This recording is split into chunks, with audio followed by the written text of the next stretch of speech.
Hello everyone and welcome back to our channel The National TV।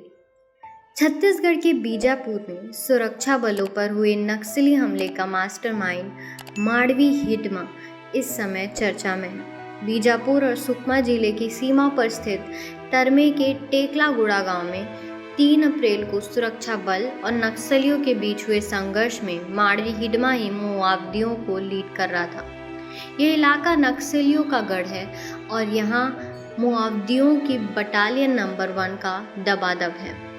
इस battalion का तकनीक कौशल इसे दूसरी नक्सल बटालियनों से अलग करता है। बस्तर के साउथ जोन में सक्रिय इसी बटालियन का कमांडर है हिडमा। तो आज हम उस हिडमा की कहानी बताएंगे। हिडमा की मौत की खबर जब तब फैलती रही है, लेकिन हर बार किसी नई बड़ी वारदात में उसका नाम आ जाता है। हिडमा के बारे में पुलिस और सुरक्षा बल के पास भी ज़्यादा जानकारी नहीं है।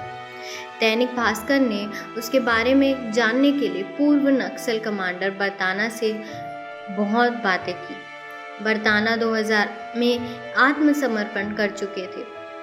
फिलहाल जगदलपुर में रहते हैं। दरअसल 1996 में बरदाना ने ही हिडमा को माओवादियों संगठन में भर्ती किया था। बरदाना उसके नक्सली संगठन में भर्ती होने और फिर सेंट्रल कमेटी तक पहुंचने का किस्सा विस्तार से बताते हैं। महज 16 साल की उम्र में नक्सल संगठन में हुआ भर्ती, हिडमा माओवादी संगठन में कैसे आ गया? इस सवाल पर बरदाना कहते हैं 16 साल की उम्र में उसके गांव पूर्वती में माओवादियों की ग्राम राज्य कमेटी ने उसे चुना। भर्ती की प्रक्रिया मैंने ही पूरी की थी। उसके साथ कई और भी बच्चे थे। उन्हीं में आज का मशहूर नक्सली पापा राव भी था।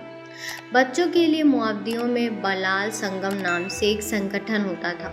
हिडमा की शुरुआत उसी से हुई। बरदाना बताते हैं दुबली पतली लेकिन चुस्त कद काठी वाला हिडमा बहुत तेज तर्रार था और चीज़ों को बहुत तेज़ी से सीखता था। उसकी इसी काबिलियत की वजह से उसे बच्चों की विंग बलाल संगम का अध्यक्ष बनाया गया।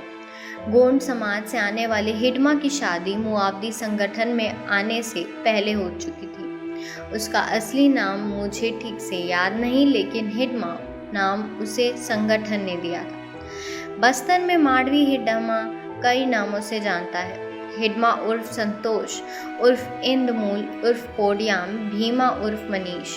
तो आखिर उसका असली नाम क्या है? इस रणनीति पर बरदाना कहने लगे कि रणनीति के तहत उसका असली नाम छिपाया जाता है। माओवादियों का अपना एजुकेशन सिस्टम और कल्चर कमेटी होती है। यहाँ हिडमा ने पढ़ाई करने के साथ साथ गाना बजाना सीखा।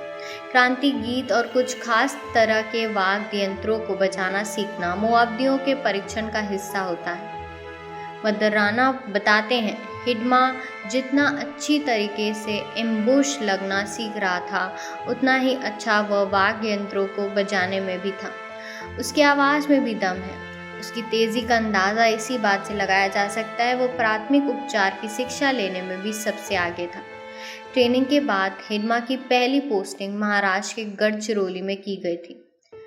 बरदाना बताते हैं 2010 में तारमेडला में 76 जवानों की हत्या के बाद उसे संगठन में अहम जिम्मेदारी दी गई। इसके बाद झीरम घाटी के हमले की रणनीति भी हिडमा ने ही तैयार की थी। 2017 में सुकमा के बुरकापाल में सेंट्रल रिजर्व फोर्स पर हुए हमले का मास्टरमाइंड भी वही था। बरदाना कहते हैं अपनी उम्र के किसी भी माओवादी से वह बहुत आगे था। हालांकि जब हमले की रणनीति बनती है तो और भी बड़े बड़े कमांडर इससे जुड़ते हैं, लेकिन हाँ, हिडमा जिस हमले को लीड करता है उसकी रणनीति बनाने में वही आगे रहता है। हिडमा के बारे में बहुत कन्फ्यूजन है। वह जिंदा है या मर गया? माड़वी केवल पदनाम तो नहीं? ये सवाल अक्सर उठते रहते हैं। माओवादियों में कई बार किसी बड़े लड़ाके की मौत हो जाने पर उसके नाम पर पदनाम तय कर दिया जाता है। माओवादी कमांडर रमना और भूपति उसी श्रेणी में हैं। इनके मरने के बाद भी इनके बदनाम चलते हैं। बरदाना इसी बारे में कहते हैं अभी फ़िलहाल तो मैं हिडमा से नहीं मिला, लेकिन वह जिंदा है यह जानता हूँ। मैं करीब 10 साल पहले उसे देखा था। तब वह वैसे ही था जैसे हमने भर्ती किया था। उस वक्त 30 से 31 साल का रहा होगा, अब वह 40 से 41 साल का हो गया। इंखावन एंड संकटन के किसी व्यक्ति की सटीक उम्र किसी को नहीं पता होगी, क्योंकि वह सब गरीब आदिवासी घर से होते हैं। इनका जन्म प्रमाण पत्र नहीं होता। पुलिस को हिडमा ने कई बार चकमा दिया। दंतेवाड़े का स्थानीय बाजार है। किस तरह? वहाँ कई बार पुलिस को जानकारी मिली कि हिडमा आ रहा है। पुलिस तैनात हुई। हिडमा वहाँ कई बार आया, पर उसे कोई पहचान नहीं पाया। पुलिस के पास उसकी जो फोटो है वह 25 साल पुरानी है। इसके अलावा मुआवदियों में चाहे आप कमांडर बन जाएं या सिपाही रहे, सबका रहन सहन एक जैसा होता है, इसलिए भी उसे पहचानना आसान नहीं। बस्तर की साउथ जोन में तैनात किसी CRPF के जवान से पूछेंगे तो वह बताएगा। हिडमा लड़ाई की रणनीति बनाने में इसीलिए ज़बरदस्त है क्योंकि उसे आधुनिक तकनीक का बहुत ज्ञान है। मद्राना कहते हैं यह बात बिल्कुल सच है। उसे तकनीक से बचपन में भी लगाव था। वो अपने हर हमले का वीडियो बनाता है ताकि उसे हमले के कमज़ोर पॉइंट और मजबूत पॉइंट पर बाद में मुआवती फौज के बीच चर्चा हो सके। हर हमले के बाद संगठन के अन्य लोग और हमले में शामिल कमांडर से लेकर सिपाही तक सब लोग इस वीडियो को देखते हैं और उसकी समीक्षा करते हैं ताकि पता लगाया जा सके कि आखिर कहाँ चूक हुई और कहाँ हमने पहले से बेहतर किया। तो ये थी बस्तर के इलाके के एक फेमस नक्सलवाद की कहानी।